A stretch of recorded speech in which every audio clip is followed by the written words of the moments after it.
지난 2020년 인구주택 총조사에서 여러 가지를 이제 조사하고 있는데, 그 중에 어떤 조사가 있었냐면, 현재 살고 있는 가구에서 반려동물을 키우고 있습니까? 이 질문이 처음으로 추가가 됐어요. 인구주택 조사하면서. 그래서 여기에 응답한 사람이 어느 정도 되냐면, 통계청에 하면 312만 9천 가구가 반려동물을 키우고 있다. 그래서 1,000만 명, 인구로 따지면 1,000만 명이 반려동물을 키우고 있다. 이렇게 이제 해석을 하게 돼요. 사실 여러분들이 길거리 지나다니면 요즘 전부 다 고양이를 안고 가든지 개를 끌고 가든지 그런 사람들이 어려워요? 보기가? 너무 쉬워요. 그죠? 하여튼 문만 열고 나가면 이게 강아지 끌고 다니는 사람도 굉장히 많아요. 그만큼 이 반려동물들을 키우는 가정들이 굉장히 많아졌다. 또 이것을 거꾸로 생각하면 얼마나 사람들이 사람에게 정을 받지 못하면, 사람에게 실망하면 또 동물들을 통해서 또 사랑을 나누고 또 사랑을 받고 그럴까. 그런 면에서 우리가 살고 있는 세상이 참 삭막해져 가고 있다, 그런 생각도 좀 한편으로 느끼게 됩니다. 이 반려동물을 키우면서 많은 사람들이 기쁨을 얻는다 그래요. 그런데 또 기쁨도 있지만 또 여러 가지 어려움도 있죠. 그 중에 하나가 이 반려동물이 아프면은 이거 참 힘들다 그래요. 우리 자녀를 키우는 분들도 보면 자녀 키우다가 자녀가 아프면은 너무 마음이 아프잖아요. 특히 결혼 초기에 애 처음 나가지고 애 키우다가 막 열이 나면 이게 마치 큰일 나는 것처럼, 죽는 것처럼 생각해가지고 벌벌 떨었던 제 기억도 있어요. 다 이제 그런 거죠. 그런데 이 반려동물을 키우면서 이 아프면은 이건 뭐 의료보험도 되지 않고 또 수술하면 돈이 굉장히 많이 들기 때문에 힘들어요. 이거 어떻게 할 것이냐? 반려동물을 그냥 모르게 버릴 것이냐? 대부분의 사람들은 그럴 수 없다는 거예요. 내가 돈이 들어도 내가 생활비를 줄여서라도 이 반려동물들을 수술하고 또 살려야 되겠다, 그런 생각이 들어요. 우리 교인들도 저에게 이제 문자하고 기도 요청을 하시는 분이 많은데, 은근히 외부 교인들도 저한테 문자들이 많이 오는데, 그 중에 하나가 이런 문자예요. 목사님 안녕하세요. 제가 힘들 때마다 항상 기도해 주시고 신경 써 주셔서 감사합니다. 목사님의 기도 힘으로 저희 반려견이 건강을 찾았는데 앞으로 꾸준한 관리가 필요하다고 합니다. 그래서 퇴원을 했는데 경제적으로 많이 힘듭니다. 그래서 이 반려견이 아프지 않고 잘 건강하게 회복돼야 되는데 경제적으로 힘들지만 이게 또 포기할 수는 없어요. 그러니까 목사님 기도 부탁드립니다. 하나님 아버지의 기적으로 우리 반려견이 건강을 찾을 수 있도록 기도해 주세요. 이렇게. 우리 교인도 아닌데 몇 번 기도 요청이 들어와서 다른 것들을 기도했는데, 목사님이 기도하고 목사님한테 기도 요청을 하면 응답이 잘 됐대요. 그래서 이분이 자주 이렇게 기도 제목을 하는데 이번에는 반려견 때문에 기도했어요. 이만큼 반려견이 굉장히 많은 관심이 돼가고 있지요. 또 하나, 이 반려견을 키우면서, 반려동물을 키우면서 또 하나 아픈 게 뭐냐면 잃어버렸을 때. 잃어버렸을 때. 어떤 분은 자기 자식 잃어버린 것보다 더 슬프게 우시는 분들이 있어요. 그래가지고 이 반려견 또 반려동물을 잃어버린 사람들은 포기하지 않고, 요즘 거리에도 보면 또 현수막이 나타나기도 하고 전봇대에 어떤 게 보여요? 이런 사진 게시판이 있죠. 개를 찾습니다. 강아지를 찾습니다. 이런 사진, 그렇죠? 이게 최근에 붙었던 사진이에요. 근데 여기 보니까 종류별로 다 이렇게 써 있고, 사례금을 얼마 준다고 돼 있어요? 100만 원을 주겠습니다. 그런 거예요. 아니, 개값이 도대체 얼마인데 이 개를 찾으면 사례금을 100만 원을 줄까? 그런데 아마 이분은 금액도 금액이지만 이 강아지와 함께 살았던 가족들의 그런 것들 때문에 이런 돈이 든다 할지라도 누군가가 찾아준다고 한다면 내가 이 정도까지 살해할 수 있습니다. 아마 그런 마음의 표현인 것 같아요. 어떤 한 사람이 개를 키웠어요. 리트리버를 키웠는데 이 리트리버가 어느 날 없어진 거예요. 아무리 찾아도 없어요. 그래서 이 개 주인이 지금처럼 광고를 냈어요. 이 개를 찾아주는 사람들은 제가 살해를 하겠습니다. 근데 얼마 안 있다가 전화가 온 거예요. 자기네 집에서 한 10여 킬로가 떨어진 그곳에 있는 사람이라는데 이 광고를 보니까 제가 지금 데리고 있는 이 개가 당신이 찾고 있는 리트리버 같다. 그래서 전화를 했다 그런 거예요. 그래서 개 주인이 그래요? 그러면 이 수화기를 당신의 전화기를 개의 귀에다 좀 갖다 주세요. 그렇게 해서 이 보관하고 개를 지금 관리하고 있는 이분이 전화기를 개 귀에다가 이렇게 대줬어요. 거기서 자신의 주인의 음성이 나게 되는 거예요. 그러니까 이 개가 지금까지 슬퍼하고 음식도 먹지 않고 그랬었는데 갑자기 생기를 찾는, 그리고 막 이리저리 뛰어다니는 거예요. 왜 뛰어다니나 봤더니 자기 주인의 음성이 들렸기 때문에 이 주인이 여기 어디 있나 보다 그래가지고 자기 주인을 찾으려고 이리저리 뛰어다녀요. 그러다가 주인을 못 찾으니까 이 개가 다시 이 자기를 지금 보관해주고 있는 그 사람한테 가더니 전화기 쪽으로 간다는 거예요. 왜? 전화기에서 자기 주인의 음성이 들었으니까. 그래가지고 전화기 쪽으로 와가지고 이렇게 귀를 기울인다는 거예요. 그래가지고 이 상황을 설명해 줬더니 개 주인이 다시 전화기를 통해 수화기를 통해서 뭐라 그러냐면 걱정하지 마. 내가 너를 데려갈게. 금방 너를 데려갈게. 이렇게 얘기했더니 벌써 달라지. 그리고 음식을 막 먹고 좋아졌다는 거예요. 자, 이걸 보니까 개도 자기 주인의 목소리를 듣고 자기 주인이 어떤 감정인지 아는 거죠.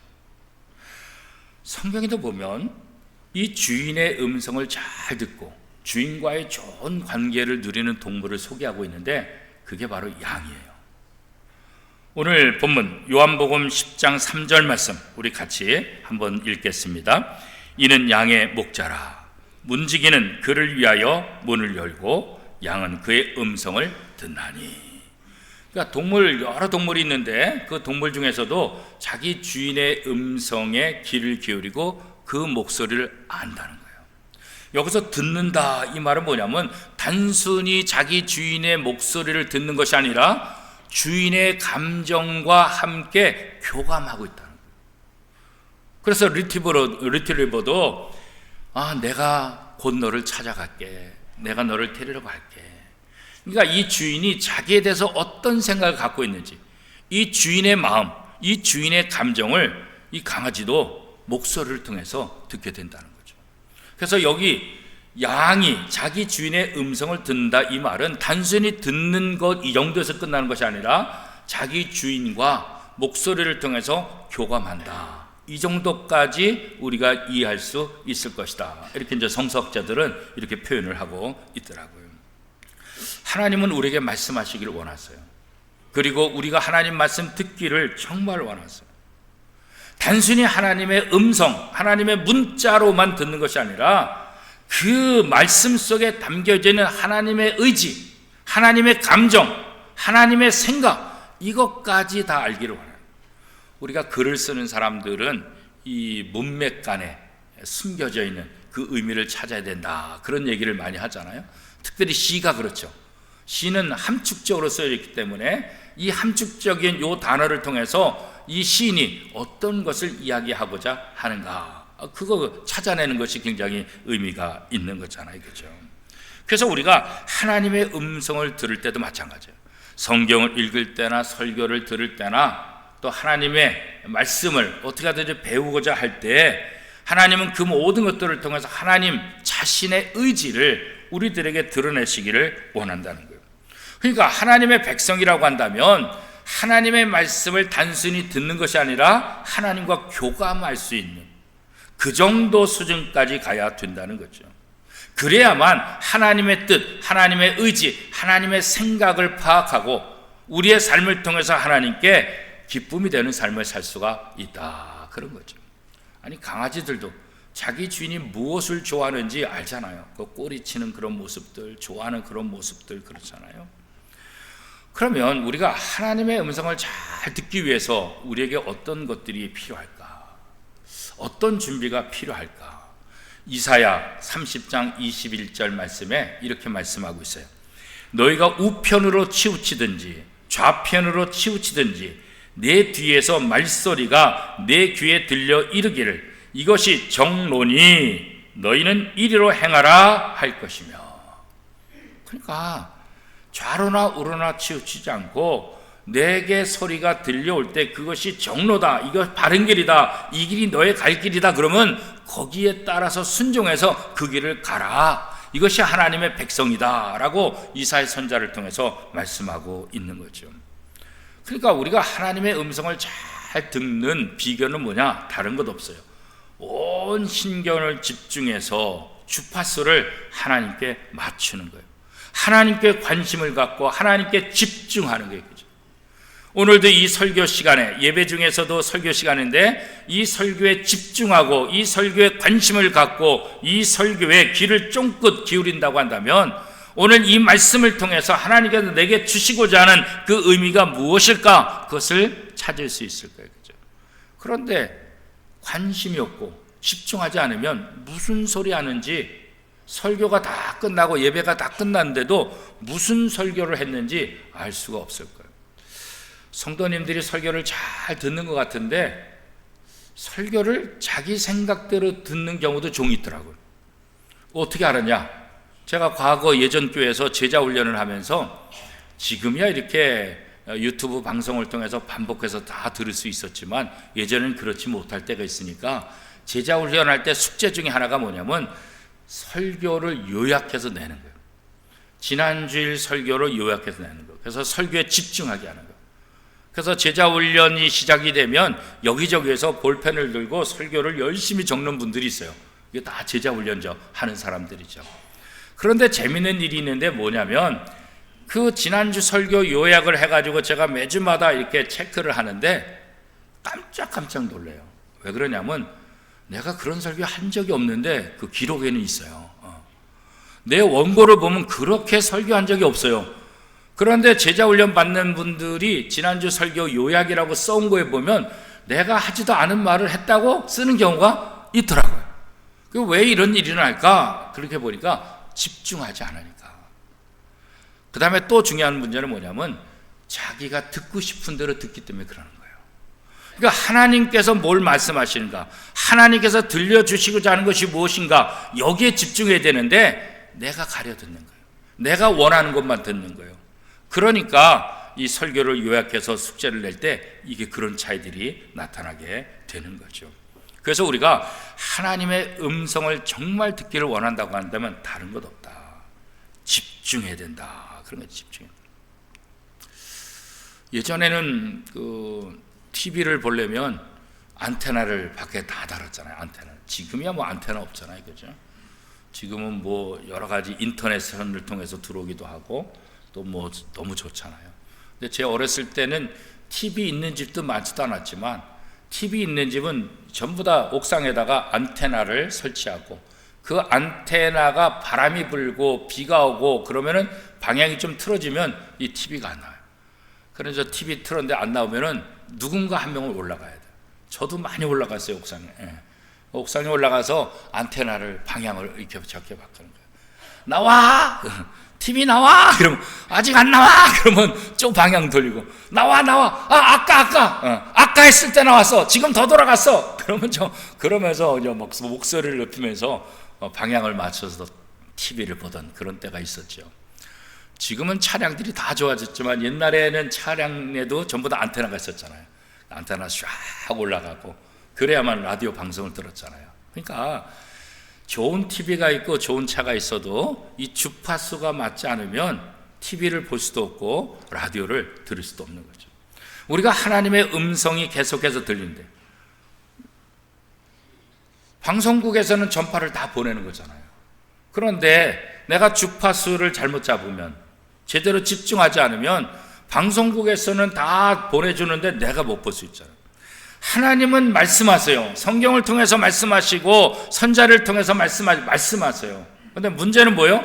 내가 집중하지 못하면, 내 주파수가 다르게 되면 이게 TV를 볼 수 없는 것처럼 하나님의 음성을 들을 수 없게 되는 거죠. 그러니까 우리가 하나님의 음성을 잘 들으려면 어떻게 되냐? 하나님의 말씀에 집중해야 돼요. 주파수를 맞아야 돼요. 그래야만 하나님의 음성을 우리가 제대로 들을 수 있다. 우리가 하나님의 백성으로서 하나님의 음성을 듣는데 또 다른 중요한 것이 있는데 그것은 뭐냐?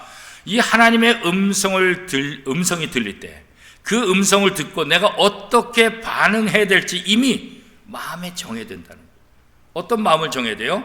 이 말씀을 들은 다음에 그래, 이 말씀에 내가 순종해야지.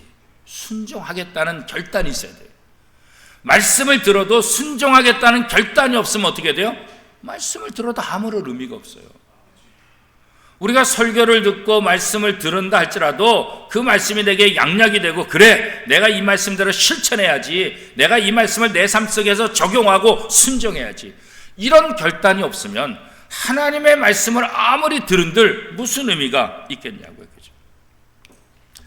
외국에 유학하는 유학생들에게 있어서 신앙생활을 잘하는 사람들에게 기다리고 있는 것이 이제 코스타라는 집회가 있어요. 그래서 외국에 살고 있는 젊은이들, 또 외국에 유학하는 사람들, 그런 사람을 위해서 그런 요즘 말하면 이제 부흥회, 사경회 이런 집회를 하죠.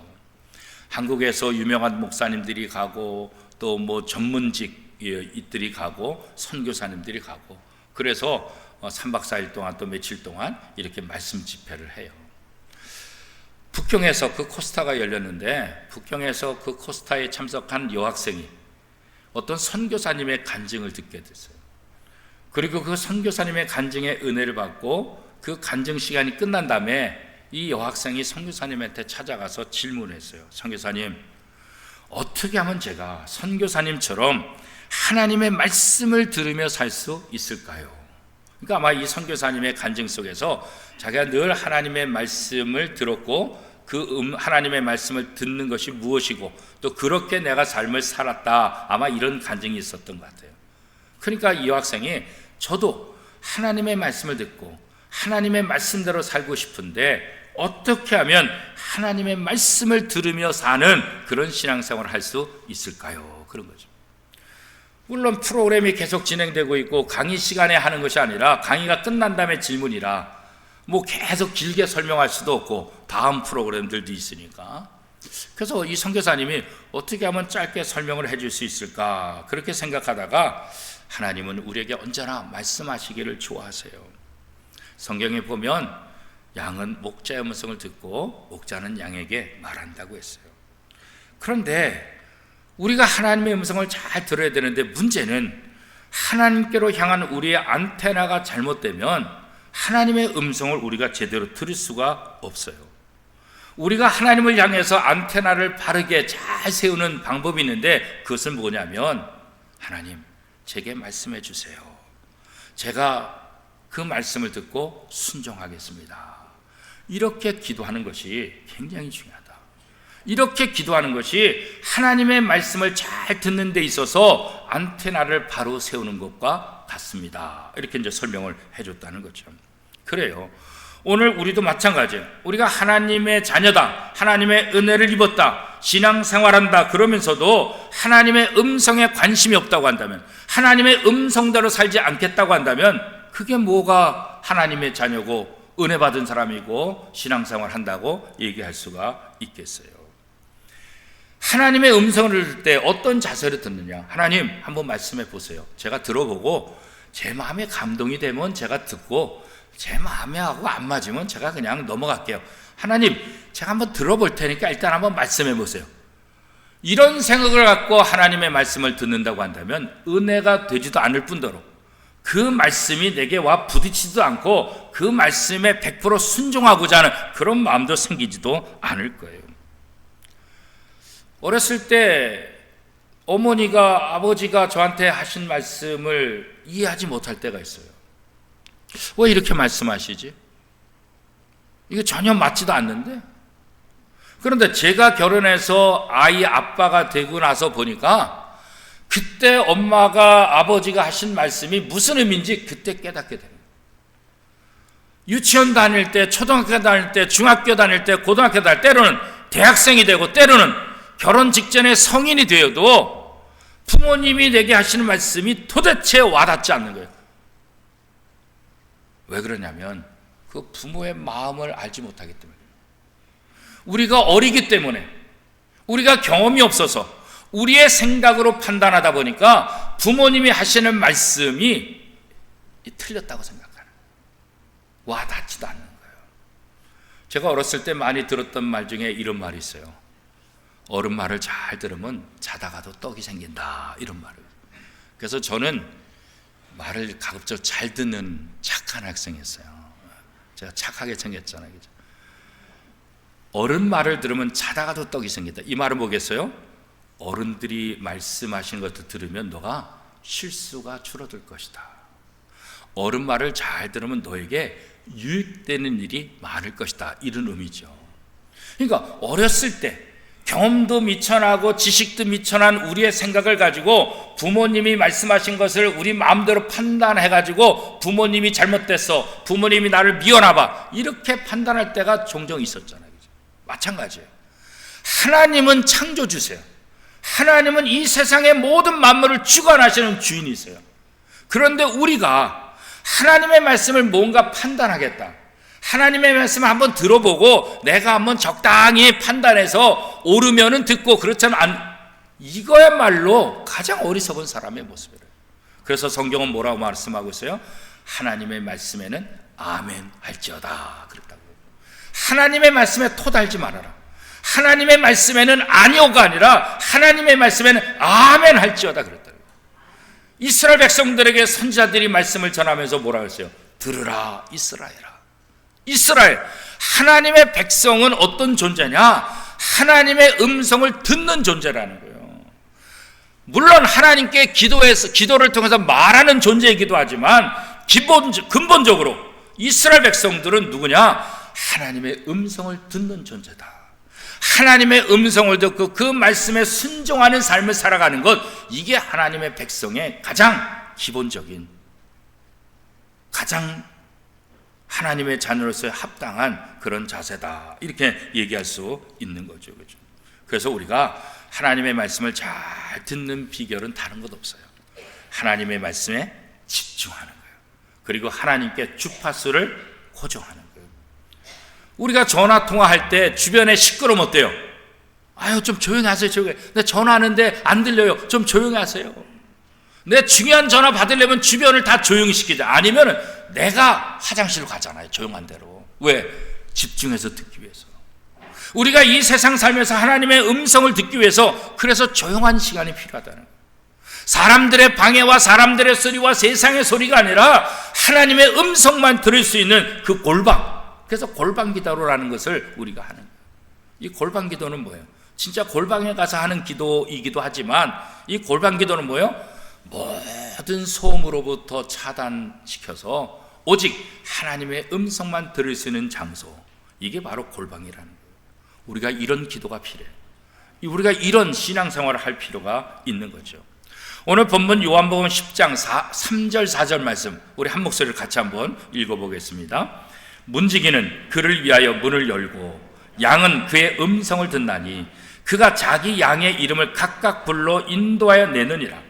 자기 양을 다 내놓은 후에 앞서가면 양들이 그의 음성을 아는 거로 따라오되. 자, 이거 보면 양과 목자의 관계를 어떤 관계라고 이야기했어요?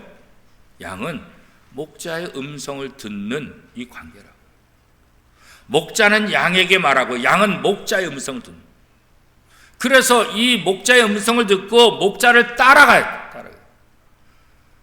도둑을 따라가면 안 되잖아요. 내게 상처 주는 사람 따라가면 안 되잖아요. 우리가 하나님의 음성을 듣고 하나님을 따라가야 되는데 사단을 따라가면 안 되잖아요. 그죠? 양과 목자와의 이 관계는 음성을 들려주고 그 음성을 듣고 순종하는 관계. 바로 하나님과 우리와의 관계가 바로 이런 관계가 돼야 된다는 거예요. 하나님은 언제나 우리에게 말씀하시기를 원하세요. 우리가 그 말씀을 듣기를 원하세요. 그 말씀에 순종하며 하나님께서 약속하신 복을 우리가 누리기를 원하는 거예요. 그래서 하나님은 수없이 선지자들을 보내고 성경을 기록해서 우리에게 말씀하시는 거죠. 오늘 본문 요한복음 20장 1절에서 5절까지 이 말씀은 그냥 그림으로 보면 굉장히 아름다운 그림이죠. 수채화로 그려도 멋있고 유화로 그려도 멋있고, 이 장면들을 가만히 보면 푸른 초장에서 목자가 있고 양들이 있고 그렇잖아요. 그 모습만 보더라도 참 기분이 좋잖아요. 그냥 아름다운 그림의 한 폭이 아니라 이 말씀은 무엇을 의미하는 거예요? 하나님과 우리와의 관계가 무엇인지를 알려주기 위해서 요한복음 10장을 기록한 거예요. 사랑하는 원미덕교회 성도 여러분, 세상적으로 바쁘고 분주하고 해야 될 일도 많이 있지만 그것보다 우리에게 더 우선적인 것은 뭐예요? 하나님의 음성을 듣는 거예요. 하나님의 음성을 잘 듣기 위해서 우리에게 필요한 건 뭐예요? 하나님께 집중하는 거예요. 하나님께 초점을 맞추는 거예요. 하나님께 관심을 갖는 거예요. 그리고 더 중요한 것은 뭐예요? 그 음성을 듣고 그 말씀에 순종하는 거예요. 그때 하나님의 그 말씀의 의미를 깨닫게 되고, 그 의미를 통해서 우리는 이 땅에서 풍성한 하나님의 자녀의 삶을 살 수 있을 것입니다. 지금까지도 잘 해오셨지만 이제 가을을 또 준비하면서 어느 때보다도 하나님의 음성에 귀를 기울일 때다 생각하면서 더욱더 말씀을 사모하고 하나님의 말씀에 집중하고 그 말씀에 순종하는 저와 여러분의 삶이 될 수 있기를 축복합니다.